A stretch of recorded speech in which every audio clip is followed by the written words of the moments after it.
성도들 제세권 제30장 이런 큰 슬픔. 자신이 취할 성찬을 축복하는 군인의 손. 1944년 말부터 1945년 초까지 이어진 유럽의 겨울은 견딜 수 없을 정도로 추웠다. 연합군은 혹한의 눈 속에서 연달아 전투를 벌이며 독일로 진격하고 있었다.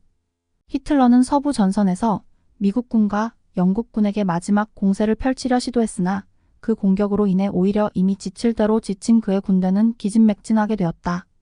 한편 소련군은 나치 점령 영토로 더욱 깊숙이 진입하면서 동부 전선을 장악했다. 베를린의 동독 선교부 사무실에서는 헬가 버트가 조금이라도 온기를 유지해 보려고 안간힘을 쓰고 있었다. 원래 쓰던 사무실은 1년 전 폭격으로 불에 타버렸고 이제는 제2보좌인 파울 랑하인리히와 그의 아내 엘사의 아파트가 선교부 본부로 쓰이고 있었다. 헬가와 선교사들은 폭탄 공격에 모두 깨져버린 아파트 창문을 담요로 가리어 추위를 막아보려 했다. 난방기구도 따뜻한 물도 없었고 식량도 부족했으며 밤에 공습 사이렌이 울리는 때엔 잠을 자기도 힘들었다. 도시가 사실상 포위된 상황이었으므로 선교사들이 안전하게 나가서 복음을 전하는 일도 불가능했다. 현지 교회 회원들로 구성된 동독 선교부 회장단 대행은 선교부 내의 모든 성도들을 책임지고 있었다. 선교부 회장인 헤베트 클로파와 대부분의 사무실 직원들이 군 관련 임무로 자리를 비웠기에 헬가와 여러 여성들은 선교부 기록을 유지하는 일을 도왔고 전쟁으로 삶이 피폐해진 수천 명의 독일 성도들과 계속해서 접촉해 나갔다. 소련군이 독일 동부 도시들을 침공하면서 이미 헬가의 가족과 친구들 대부분은 틸치트를 떠난 상태였다. 헬가의 아버지와 막내 남동생 헨리는 군대에 징집되었고 어머니는 사촌의 농장으로 피신했다. 한편 틸치트에 있는 다른 성도들은 얼마 안 되는 식량과 옷을 서로 나누며 될 수 있으면 오랜 시간을 함께 있으려 했다. 지부회장인 오토 슐츠케와 그의 가족은 폭격으로 집을 잃고 목숨만 부지한 채 탈출했다. 지부가 마지막 모임을 했을 때 그들은 음식을 나눠 먹으며 슐츠케 회장의 말씀을 한 번 더 들었다. 많은 상실을 겪은 헬가는 베를린의 성도들 사이에서 지낼 수 있음에 감사했다. 그러나 1945년 4월 중순 소련군이 독일 동부 지역을 점령하고 베를린을 포위했다. 베를린에 비가 내리던 어느 일요일 아침 헬가는 소수의 성도들과 함께 예배를 드리기 위해 모였다. 밤새도록 주민들을 불안에 떨게 한 폭탄과 길거리 교전 탓에 모임에 참석한 교회 회원들은 거의 없었다. 파울 랑하일리히는 신앙에 대한 말씀을 전했다. 헬가는 지친 상태였지만 영을 통해 힘을 얻었다. 그녀는 마태복음에 나오는 구주의 다음 말씀을 떠올렸다. 두세 사람이 내 이름으로 모인 곳에는 나도 그들 중에 있느니라. 모임이 끝난 후 파울은 헬가에게 자기와 베어톨트 파타만 지부회장이 베를린의 다른 지부를 방문할 때 함께 가자고 권했다. 파울은 회원들이 간밤의 공격으로부터 무사한지 확인하고 싶어 했다. 헬가와 파울, 베어톨트가 그 지부 집회소까지 걸어가는 데는 1시간이 걸렸다. 교회 건물 근처에 다다랐을 무렵 길거리에서 유혈 광경을 보았으며 머리 위에서는 공중전이 격렬하게 벌어지는 것을 보았다. 그들은 좀 더 안전한 곳인 교회 건물로 계속 걸음을 옮겼다. 갑자기 뒤에서 포탄이 쾅 하고 터졌지만 그들은 침착함을 유지한 채 계속해서 길을 따라 내려갔다. 교회는 텅 비어 있었다. 건물은 한쪽 벽이 직격탄을 맞고 내려앉아 돌무더기가 되어 있었다. 누군가 자네를 치우려다 중간에 그만둔 것처럼 보였다. 헬가와 그녀의 두 동반자는 근처에 사는 몇몇 교회 회원들을 확인한 후 선교부 본부로 돌아가기로 했다. 길거리로 다시 나온 그들은 자신들이 위험에 완전히 노출되어 있음을 깨달았다. 하늘은 여전히 요란스러웠고 계속해서 포탄들이 휘파람 소리를 내며 날아와 그들 사방에서 폭발하였다. 전투기들은 거리 위로 낮게 급강하였고 유서 깊은 아름다운 건물과 다리들이 총격에 파괴되어 돌과 벽돌 파편이 공중으로 튀었다. 헬가와 파울, 베어톨트는 어디든 숨을 곳을 찾았고 건물 안과 현관 아래에 몸을 숨겼다.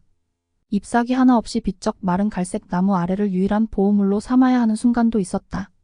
마침내 그들은 폭파된 한 다리에 다다랐는데 길고 좁다란 부분만 손상되지 않은 채 남아 있었다. 헬가는 자신이 다리를 건널 수 있을지 확신이 서지 않았다. 버트 자매님, 무서워하지 마세요. 그녀의 동반자들이 말했다. 헬가는 자신들이 하나님의 일을 하고 있다는 것을 알았고 거기에서 자신감을 얻었다. 헬가는 그들을 신뢰하며 난간을 꽉 잡고 다리를 건넜다. 본부로 돌아가는 길에 그녀의 영혼은 평온한 확신으로 가득 찼다. 랑하일리이 아파트에 살고 있던 헬가와 선교사들은 그 후로 며칠 동안 거의 밖으로 나가지 못했다. 소련군이 이미 도시의 일부를 점령했다는 소문이 퍼졌고 베어톨트도 밖에서 벌어지는 끔찍한 일들에 대해 선교사들에게 주의를 주었다. 그들은 무사할 수 있도록 가능한 모든 것을 해야 했다. 도시 곳곳이 혼돈에 휩싸이자 일부 성도들이 선교부 본부로 피신해왔다. 남편이 복부에 총을 맞고 사망하자 쇼크 상태로 본부를 찾아온 여성도 있었다. 헬가와 다른 이들은 도움을 청하러 온 사람들이 지낼 공간을 마련하기 위해 파울의 도움을 받아 버려진 방들을 정리하여 준비했다. 4월 28일 토요일 소수의 성도들은 금식하고 기도하기 위해 함께 모였다. 그들이 무릎을 꿇고 힘과 보호를 간구하는 동안 헬가는 끔찍한 공포가 들이운 상황에서도 충실한 성도들에게 둘러싸여 있다는 사실에 가슴 벅찬 감사를 느꼈다. 금식이 끝날 무렵 소련군 병사들이 선교부 사무실 주변 거리 도처에 있었다. 베를린에서의 전투는 여전히 격렬했지만 소련군은 이미 자신들이 점령한 베를린 지역의 질서를 회복하고 필수 공공시설에 대한 복구 작업을 하고 있었다.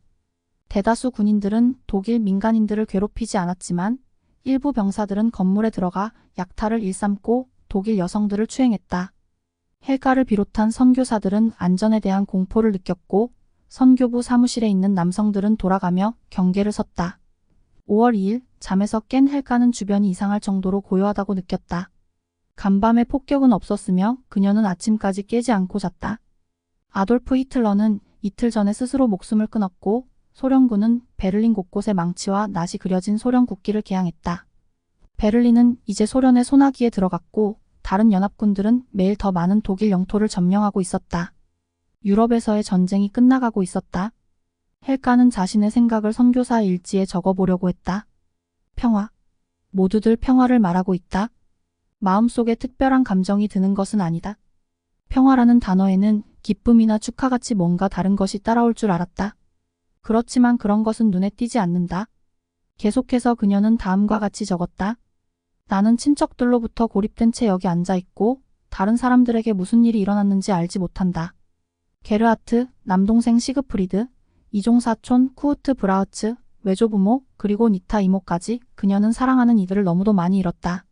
어머니 아버지에게는 어떻게 연락해야 할지 알 수조차 없었다. 그리고 남동생인 헨리에 대해서도 누구든 소식을 전해 들은 지가 너무 오래되었기 때문에 헬가로서는 최악의 상황을 상상할 수밖에 없었다. 그 주 일요일 성도들은 기도 모임을 하기 위해 다시 모였다. 헬가의 선교사 동반자인 리나트 버가는 교리와 성약에 나오는 한 구절을 나누었다. 지상 생활에서 시련을 직면했을 때 감사하는 마음을 갖는 것에 관한 내용이었다. 또 모든 것을 감사함으로 받는 자는 영화롭게 될 것이요 이 지상의 것들이 그에게 더하여지리니 100배 참으로 그 이상 더하여지리라. 1945년 5월 8일 연합군은 유럽 전승 기념일을 축하했다. 일본의 오키나와 섬을 점령하기 위해 싸우고 있던 닐 맥스웰과 다른 미군들은 이 소식에 환호했다. 하지만 그들이 처한 현실은 축하를 할 만한 상황이 못 되었다. 가미카제 조종사들은 오키나와 항구를 공격하고 있었고 오키나와 섬의 언덕들은 폭격에 불타오르고 있었다. 미국 군인들은 자신들의 전투가 조금도 끝나지 않았음을 알았다. 닐은 생각했다. 이게 실전이야? 신문이나 영화에서 본 것과는 달리 가까이서 겪는 최전선은 그렇게 멋지지 않았다. 전쟁으로 그는 정신이 흐려지고 역겨움을 느낄 뿐이었다. 곧 오키나와 전투는 태평양에서 가장 격렬한 전투 중 하나가 되었다. 오키나와가 미국의 일본 본토 침공을 막는 최후의 보루라고 판단한 일본군 사령관들은 그곳을 방어하기 위해 군사력을 총동원하기로 결정했다. 닐과 그와 함께 있던 군인들은 보충병으로 사단에 배치되었다. 5월 13일에 닐은 유타의 집으로 편지를 썼다. 자신의 구체적인 임무를 부모님에게 알리는 것은 허락되지 않았지만 그는 자신이 잘 지내고 있다고 알렸다. 닐은 이렇게 썼다. 영적인 동반자에 관해서라면 완전히 외톨이죠. 하지만 저에겐 구주가 계세요. 그분이 늘 저와 함께 하신다는 걸 알아요? 닐은 박격포 분대에 배속되어 내륙에 숨겨져 있는 적진으로 포탄을 쏘는 임무를 맡았다. 닐과 동료 병사들이 한 줄로 늘어서서 플랫탑이라고 불리는 언덕을 향해 지친 발걸음을 옮기고 있을 때 일본군이 그들이 있는 방향으로 발포를 하기 시작했다. 병사들은 모두 땅에 엎드려서 안전하다고 느낄 때까지 꿈쩍하지 않았다. 이윽고 모두가 자리에서 일어섰을 때 닐 바로 앞에서 행군하던 파트리지라는 거구의 병사만은 그대로 있었다. 어서 일어나? 닐이 그에게 말했다. 출발해야지. 그는 아무런 반응도 보이지 않았고 닐은 파트리지가 포탄의 파편에 맞아 목숨을 잃었다는 것을 깨달았다. 닐은 충격과 공포에 휩싸인 채 몇 시간 동안을 멍하게 있었다. 전장이 가까워질수록 전쟁의 상흔이 남은 광경은 생기도 없고 황량해 보였다. 땅에는 일본군 시체들이 널브러져 있었다. 닐은 그 지역의 지뢰가 매설되어 있을 수 있다는 경고를 받았다. 발 아래에서 땅이 폭발하지 않더라도 머리 위로는 소총 사격 소리가 공기를 가르고 있었다. 닐은 참호의 자리를 잡았다. 며칠 동안 진퇴를 반복하는 전투 후에 폭우가 내리자 초토화된 전장은 진창이 되어버렸다. 닐이 자리를 잡은 참호에도 진흙이 들어찼다. 그곳에서는 선체로 잠을 청한다 해도 휴식이 거의 불가능했다. 빈약한 군 식량은 배고픔을 달래는데 도움이 거의 되지 않았다. 19리터짜리 탱크에 담겨 언덕 위로 올려져 그에게 전달된 식수는 항상 기름 냄새를 풍겼다. 많은 군인들이 역겨운 물맛을 중화시키려고 커피를 타 마셨지만 닐은 지혜의 말씀에 순종하기 위해 커피를 거절했다. 그는 최선을 다해 빗물을 모았고 일요일에는 식량으로 나온 비스킷과 아껴둔 물로 성찬을 취했다. 5월 말의 어느 날 밤 닐의 박격포 진지 근처에서 적의 포탄 3발이 터졌다. 일본군은 닐이 속한 분대의 위치를 그때까지 찾지 못했었지만 이제는 포병들이 삼각 측량을 이용해 그의 위치를 알아내고 가까이 다가오고 있는 것으로 보였다. 포탄이 불과 몇 미터 떨어진 곳에서 또 한 번 터졌을 때 닐은 다음번 포탄은 자신의 위치를 정확히 맞출까봐 두려웠다. 그는 참호에서 뛰어올라 둔덕에 몸을 숨겼다. 하지만 그곳 역시 여전히 안전하지 않다는 것을 깨닫고는 재빨리 다시 참호로 돌아와 다음에 무슨 일이 일어나든 기다렸다. 어둠 속의 진흙탕에서 닐은 무릎을 꿇고 기도를 시작했다. 그는 자신이 하나님의 특별한 은혜를 받을 만하다고는 생각하지 않았으며 많은 의로운 남성들이 전투 중에 간절한 기도를 드리고도 전사했다는 것을 알았다. 그럼에도 불구하고 그는 주님께 살려달라고 간청하며 자신이 살아남으면 하나님을 섬기는 일에 헌신하겠다고 약속했다.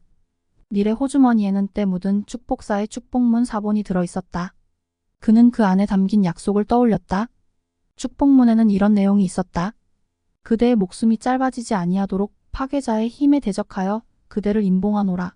또한 그대가 전세에서 받은 모든 임무를 완수할 기회가 박탈되지 아니하도록 임봉하노라. 기도를 마친 닐은 밤하늘을 올려다보았다. 고막을 찢는 듯한 폭발이 멈추고 사방이 쥐죽은 듯 조용해졌다. 폭격이 재개되지 않자 그는 주님이 자신의 목숨을 지켜주셨음을 영혼 깊이 느꼈다. 얼마 지나지 않아서 닐은 고향에 있는 가족들에게 몇 통의 편지를 썼다. 가족이 너무 보고 싶어서 가끔은 울고 싶어요. 제가 해야 할 일은 축복사의 축복과 가족의 기도, 그리고 저의 종교에 걸맞게 생활하는 겁니다. 하지만 이 시간과 여기서 일어나는 너무나 많은 일들이 제 영혼을 무겁게 짓누르고 있어요.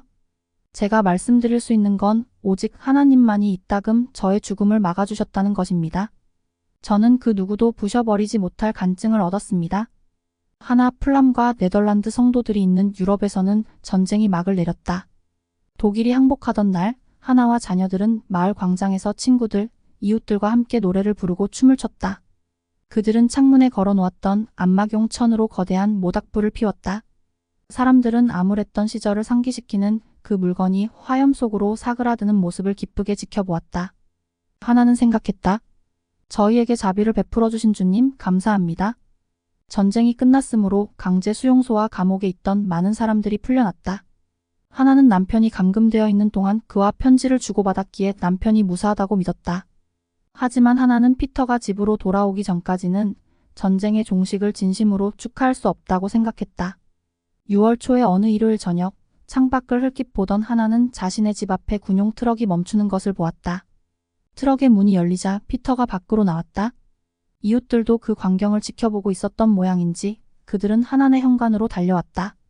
하나는 몰려든 사람들 앞에서 남편을 맞고 싶지 않아 피터가 안으로 들어오기를 기다렸다. 피터가 문으로 걸어 들어오자 하나는 기쁘게 그를 맞이했다. 플람 가족의 이웃들은 피터의 무사 귀환을 축하하기 위해 큰 길 전체에 걸쳐 깃발을 꽂았다. 하나와 피터의 12살 난 아들 해버는 깃발을 보고 집으로 달려왔다. 아버지가 집에 오셨어? 해버가 외쳤다. 어둠이 내리자 하나는 피터가 집에 올 날을 위해 아껴둔 양초에 불을 붙였다. 플람 가족은 깜빡이는 불빛 속에 앉아 피터에게서 그가 풀려나게 된 이야기를 들었다. 몇 달 전 소련군이 독일군을 우크라이나에서 몰아냈을 때 스탈라그 371에 있던 피터와 다른 포로들은 베를린 북쪽에 있는 새로운 감옥으로 이송되었다. 그곳은 더럽고 추웠으며 해충이 들끓었다. 연합군 비행기의 웅웅거리는 소리가 허공을 가득 채웠고 도시 곳곳을 태운 화재로 하늘은 핏빛으로 붉게 물들었다. 4월의 어느 날 일부 소련 군인들이 거대한 탱크를 타고 우르릉거리는 소리를 내며 감옥을 지나가던 순간 포로 중 한 명이 그들을 향해 소리를 질렀다. 이에 군인들은 탱크를 멈추고 방향을 돌려 철조망 울타리를 부수고 피터와 동료 포로들을 해방시켜 주었다. 사람들과 헤어지기 전 피터는 원하는 모든 사람에게 신권 축복을 주었다. 피터와 함께 복음을 공부한 포로 중 일부는 귀향 후 교회에 가입했다. 이제 가족과 함께하게 된 피터는 천국에 있는 것만 같은 기쁨을 느꼈다. 마치 휘장 저편에서 사랑하는 사람들과 재회한 듯했고 그는 가족을 영원히 함께 묶어주는 신성한 연결에 기뻐했다. 닐 맥스웰은 1945년 8월 첫 주까지 필리핀에 있으면서 그해 가을에 일본 본토를 침공하기 위한 훈련을 받았다. 6월에 미군은 오키나와를 점령했는데 그들은 그 과정에서 7천여 명의 군인들을 잃었다. 일본의 손실도 실로 엄청났다. 이 전투에서 일본은 10만 명이 넘는 군인과 수만 명의 민간인들의 목숨을 잃었다. 닐이 가족에게 보내는 편지에는 진지함이 가득했고 예전의 허세는 온데간데 없었다. 그가 바라는 것은 전쟁이 멈추는 것뿐이었다. 그는 전쟁에 대해 이렇게 적었다. 저는 이런 큰 슬픔을 초래하는 이것을 없애버리고 싶은 강한 열망이 있습니다. 그는 예수 그리스도의 메시지가 지속적인 평화를 가져올 수 있음을 믿었다. 닐은 그것을 다른 사람들과 나누고 싶은 마음이 간절했다. 그는 그 기회를 그 어느 때보다도 원한다라고 편지에 썼다. 최전선을 떠난 후 닐은 다양한 부대에 소속된 후기 성도 군인들의 모임에 참석하기 시작했다. 오키나와에 있는 동안 그는 마침내 교회 회원들과 함께 다시 예배를 드릴 생각에 가슴이 벅차올랐다. 그러나 마침내 모임에 참석할 기회가 생겼을 때 닐은 무척이나 보고 싶었던 이들의 모습이 보이지 않는다는 것을 깨달았다. 라이먼 베렛이라고 하는 후기 성도 군목은 위로가 되는 말씀을 전했지만 닐은 친구들이 걸어 들어오기를 기다리며 모임 내내 문에서 눈을 떼지 못했다. 몇몇은 끝까지 나타나지 않았다. 그 무렵에 닐은 히버 제이 그랜트 회장이 서거했다는 것을 알게 되었다. 그랜트 회장은 뇌졸중 발병 이후 5년 동안 정기적으로 보자들과 모임을 하고 연차 대회에서 여러 차례 말씀을 전했다. 그러나 그는 완쾌되지 못하고 1945년 5월 14일 향년 88세를 일기로 신부전으로 운명했다. 이제 교회의 회장은 조지 앨버트 스미스였다. 8월 초 필리핀에 있던 닐과 군인들은 미국 대통령의 직접적인 명령에 따라 움직이는 미군 비행기가 일본 히로시마시의 원자 폭탄을 투하한 것을 알게 되었다. 사흘 후 또 다른 비행기가 나가사키에 유사한 폭탄을 투하했다. 폭격 소식을 들은 닐은 자신과 동료들이 일본 본토를 침략할 필요가 없다는 기쁜 희망에 부풀었다. 그러나 그는 나중에 본인의 그런 반응이 얼마나 자기중심적이었는지를 깨달았다. 그 폭발은 10만 명 이상의 목숨을 앗아갔다. 사망자 대부분은 일본 민간인이었다. 1945년 9월 2일에 일본이 항복한 후 세계대전은 공식적으로 종식되었다. 하지만 닐은 연합국 점령군으로서 여전히 일본으로 가게 되었다. 한편 닐이 글쓰기에 재능이 있음을 알게 된 상관들은 전사자 가족들에게 위로와 애도의 편지를 쓰는 특별 임무를 그에게 주었다. 닐은 자신의 가족에게 보내는 편지에 다음과 같이 썼다. 특히 친구들의 유족에게 애도의 편지를 쓸 때면 암담했던 시절의 기억이 숨통을 조여와요. 그는 그 임무를 통해 인정을 받았지만 그 일을 좋아하지는 않았다. 닐을 포함하여 전 세계의 100만 명에 육박하는 후기 성도들은 그토록 많은 슬픔과 공궁, 그리고 어마어마한 손실을 겪고 난 후 어떻게 삶을 재건해야 할지 고심하며 이제 새로운 미래를 마주하게 되었다. 그랜트 회장의 마지막 공식 말씀이 전해진 것은 1945년 4월 연차 대회로 그의 비서가 그를 대신해 말씀을 낭독했다. 그 말씀에서 그랜트 회장은 성도들에게 위로와 관점에 관한 말씀을 전했다. 많은 가정의 슬픔이 찾아왔습니다. 축복을 받는다는 것이 언제나 인생에서 모든 실망과 어려움으로부터 보호받는 것을 의미하지는 않는다는 것을 이해함으로써 우리가 강화될 수 있기를 바랍니다. 주님은 우리가 드리는 기도를 듣고 응답하실 것이며 우리가 간구하는 것이 우리에게 가장 유익이 되는 것이라면 그것들을 주실 것입니다. 라고 그는 말했다. 그분은 온 마음을 다해 당신을 섬기는 이들을 결코 저버리지 않으실 것이며 저버리신 적도 없습니다. 그러나 우리는 항상 아버지여, 아버지의 원대로 되기를 원하나이다. 라는 말을 할 수 있도록 준비되어 있어야 합니다.